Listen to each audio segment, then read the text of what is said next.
নমস্কার, আপনাদের সকলকে স্বাগত জানাই চ্যানেল রূপা মুখার্জি বেঙ্গলিতে। আজ আমরা মঙ্গল কাব্য অর্থাৎ যতগুলি মঙ্গল কাব্য আছে সেই সব কটিকে একসাথে একটি ভিডিওতে কভার করব, যাতে মঙ্গল কাব্য সম্পর্কিত যা কিছু প্রশ্ন আসুক, প্রতিটি মঙ্গল কাব্য থেকে কিছু প্রশ্ন আসলে আপনারা যাতে তার সঠিক উত্তর দিতে পারেন। এটাই আমাদের মঙ্গল কাব্যের তরফ থেকে হওয়া শেষ ভিডিও, কারণ আমাদের আরও টপিক আছে যেগুলো আমাদের কভার করতে হবে। চলুন তাহলে শুরু করা যাক। বাংলা মঙ্গল কাব্যের কালসীমা খ্রিস্টীয় ত্রয়োদশ শতক থেকে শুরু করে অষ্টাদশ শতকের কবি ভারতচন্দ্রের কাল পর্যন্ত বিস্তৃত। মঙ্গল কাব্যের তিনটি প্রধান ধারা: মনসা মঙ্গল, চণ্ডী মঙ্গল, ধর্মমঙ্গল। মনসা মঙ্গলের সর্বপ্রাচীন কবি কানা হরিদত্ত ও অন্যতম শ্রেষ্ঠ কবি নারায়ণ দেব। চণ্ডীমঙ্গল কাব্যের সর্বপ্রাচীন কবি দ্বিজমাধব ও অন্যতম শ্রেষ্ঠ কবি কবিকঙ্কন মুকুন্দরাম চক্রবর্তী। কবিকঙ্কন ছিল মুকুন্দরাম চক্রবর্তীর উপাধি। ধর্মমঙ্গল কাব্যের আদি কবি রামাই পণ্ডিত ও সর্বশ্রেষ্ঠ কবি রূপরাম চক্রবর্তী। পশ্চিমবঙ্গে এই কাব্য মনসা মঙ্গল নামে ও পূর্ববঙ্গে পদ্মপুরাণ নামে পরিচিত। কানা হরিদত্তের পূর্ণাঙ্গ পুঁথি পাওয়া যায়নি ও তার আবির্ভাবকাল প্রামাণ্য নয়। কবি বিজয়গুপ্তের মনসা মঙ্গল কাব্য সর্বাধিক প্রচারিত। তার কাব্যের নাম পদ্মপুরাণ বা পদ্মাপুরাণ। রচনাকাল 1494 খ্রিস্টাব্দ। তিনি ছান্দসিক ভারতচন্দ্রের পূর্বসূরি। বিজয়গুপ্তের রচনাকাল জ্ঞাপক একটি শ্লোক আছে, শ্লোকটি ভালো করে শুনে নিন। ঋতু শশী বেদ শশী পরিচিত শখ, সুলতান হুসেন শাহ নিপতি তিলক। শ্লোকটির অর্থ: ঋতু 6, শশী 1, বেদ 4, শশী 1। অর্থাৎ 1416 বা 1494 খ্রিস্টাব্দে কোন তাহলে পড়তে হবে কোন দিক থেকে সেটার উপরে নির্ভর করছে। বিজয়গুপ্তের কাব্যের প্রথম প্রকাশ 1896 খ্রিস্টাব্দে বরিশাল থেকে। বাংলা মনসা মঙ্গল ধারার কাব্যের তিনটি ধারা: রাঢ়ের ধারা, পূর্ববঙ্গের ধারা, উত্তরবঙ্গ ও কামরূপের ধারা। রাঢ়ের কবিগণ হলেন বিপ্রদাস, কেতকা দাস, ক্ষেমানন্দ, সীতারাম দাস প্রভৃতি। পূর্ববঙ্গের কবিগণ হলেন নারায়ণ দেব, বিজয়গুপ্ত প্রভৃতি। উত্তরবঙ্গ বা কামরূপের কবিগণ হলেন তন্ত্রবিভূতি, জগজীবন ঘোষাল প্রভৃতি। নারায়ণ দেবের কাব্যের নাম পদ্মাপুরাণ। তাঁর আবির্ভাবকাল পঞ্চদশ শতকের মাঝামাঝি বা কিছু পরে। নারায়ণ দেবের পুরো ভণিতা সুকবিবল্লভ।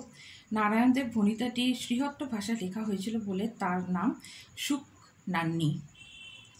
1284 খ্রিস্টাব্দে শ্রীহট্ট থেকে ভৈরবচন্দ্র শর্মার সম্পাদনায় নারায়ণ দেবের কাব্য সর্বপ্রথম মুদ্রিত ও প্রকাশিত হয়। বিপ্রদাস পিপলাইয়ের কাব্যের নাম মনসা বিজয়। আবির্ভাবকাল ও রচনাকাল 1495 খ্রিস্টাব্দ। ইনি উত্তর চৈতন্য যুগের কবি। বিপ্রদাসের কাব্যে হাসান হুসেন পালায় মুসলিম সমাজের ও জীবনের বর্ণনা রয়েছে। কেতকা দাস ক্ষেমানন্দের কাব্যের নাম মনসা মঙ্গল। তাঁর কাব্য সপ্তদশ শতকের মাঝামাঝি সময় রচিত বলে অনুমিত। কেতকা দাসের কাব্য 5টি পালায় বিভক্ত: হেলে, মথন, উষাহরণ, ধন্বন্তরী ও বেহুলা লক্ষিন্দর।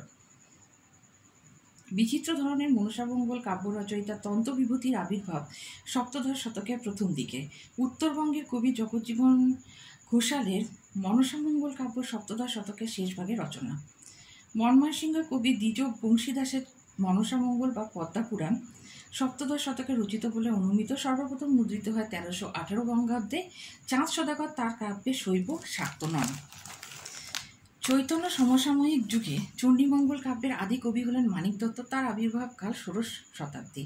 দ্বিজমাধব বা মাধবাচার্যের দুটি কাব্যের নাম শ্রীকৃষ্ণ মঙ্গল ও গঙ্গামঙ্গল। দ্বিজমাধব সারদাচরিত ও সারদা মঙ্গল দুটি নামই ব্যবহার করেছেন। চট্টগ্রামে এটি জাগরণ নামে খ্যাত। কবির আবির্ভাবকাল 1579 খ্রিস্টাব্দ। কবি তার কাব্যে মার্কেন্ডেয় চণ্ডী অনুসারে রচনা করেছেন। কলকাতা বিশ্ববিদ্যালয় থেকে সুধীভূষণ ভট্টাচার্যের সম্পাদনায় এই কাব্য মঙ্গলচণ্ডী গীত নামে প্রকাশিত। মুকুন্দ নামের অভয়মঙ্গল কাব্য 16শ শতকের শেষ ভাগে সমাপ্ত ও 1823-24 খ্রিস্টাব্দে রামজয় বিদ্যাসাগরের সম্পাদনায় প্রকাশিত। দ্বিজ রামদেব সপ্তদশ শতাব্দীতে অভয়মঙ্গল নামক কাব্য রচনা করেন। ময়ূর ভট্ট ধর্মমঙ্গলের আদি কবি বলে কথিত। তাঁর গ্রন্থের নাম সেই ধর্মপুরাণ। ধর্মপুরাণের আদি নাম হাকন্দ পুরাণ। ময়ূর ভট্টের কাব্য রচনাকাল পঞ্চদশ শতকের কাছাকাছি কোনো সময়। সপ্তদশ শতাব্দীর 4জন ধর্মমঙ্গলের কবির নাম হল রূপরাম চক্রবর্তী, রামদাস আদক, সীতারাম দাস ও যদুনাথ রায়। ধর্মমঙ্গলের দুজন প্রধান কবি রূপরাম চক্রবর্তী ও ঘনারাম চক্রবর্তী। শ্রেষ্ঠ কবি ঘনারাম চক্রবর্তী। রূপরামের ধর্মমঙ্গল কাব্যের রচনাকাল সপ্তদশ শতকের দ্বিতীয়ার্ধে। কাব্যের নাম অনাদ্য মঙ্গল। 1662 খ্রিস্টাব্দে রচিত রামদাসের ধর্মমঙ্গল কাব্য অনাদি মঙ্গল নামে পরিচিত। 1698-99 খ্রিস্টাব্দে সীতারাম দাসের ধর্মমঙ্গল কাব্য রচিত। সপ্তদশ শতকের শেষ ভাগে যদুনাথ তার কাব্য আগম পুরাণ রচনা করেন। যদুনাথের কাব্যে একজন বিদ্রোহী চরিত্রের নাম হল শোভা সিং। 1703 থেকে 1704 খ্রিস্টাব্দের মধ্যে রচিত শ্রী শ্যাম পণ্ডিতের কাব্যের নাম ছিল নিরঞ্জন মঙ্গল। নিরঞ্জন, শূন্য, এগুলো সবই কিন্তু ধর্ম ঠাকুরেরই নাম। অপ্রধান মঙ্গল কাব্যগুলি হলো কালিকা মঙ্গল, রায় মঙ্গল, ষষ্ঠী মঙ্গল, শীতলা মঙ্গল, কমলা মঙ্গল, দুর্গা মঙ্গল, গঙ্গা মঙ্গল ইত্যাদি। অপ্রধান মঙ্গল কাব্যগুলির কবিরা হলেন কৃষ্ণরাম দাস, দ্বিজ কমলোচন, রূপনারায়ণ, বলরাম চক্রবর্তী, দ্বিজমাধব ইত্যাদি। আজকে এখানেই আমাদের শেষ হলো মঙ্গল কাব্য সম্পর্কিত সকল আলোচনা। দেখা হচ্ছে আপনাদের সাথে পরের ভিডিওতে অন্য টপিকে। কেমন পরীক্ষা হলো আপনাদের অবশ্যই কিন্তু আমাকে জানাবেন। আমি সত্যিই উদ্গ্রীব আছি আপনাদের প্রিপারেশান কেমন হচ্ছে আর আপনাদের পরীক্ষা কেমন হয় সেটা জানার জন্য। চ্যানেল সাবস্ক্রাইব করতে ভুলবেন না। ধন্যবাদ, নমস্কার।